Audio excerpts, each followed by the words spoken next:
सफ़ेद रेनिन अब रुखसत की।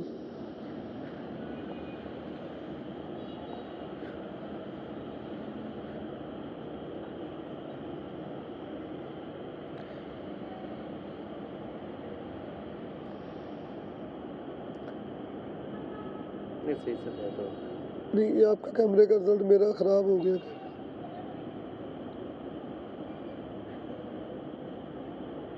मैंने कहा सफ़ेद सही हो गई दोबारा, सही वाइट हो गई। लोग अब रुखसत की कालक ही नहीं दूर कर सकते जनाब।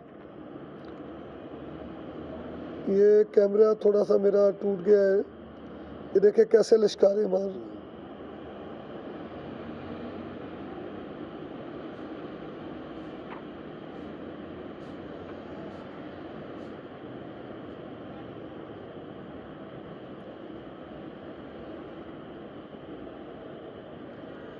ये बिल्कुल नरम मुलायम है, ये इसमें कोई फोटक नहीं है।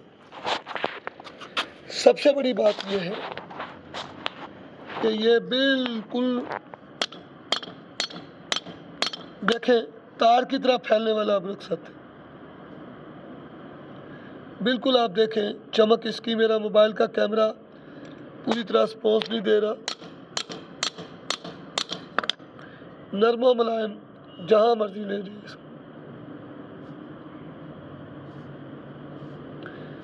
और इसका गलाव कली के ऊपर ले आया हूँ मैं, कलई पे।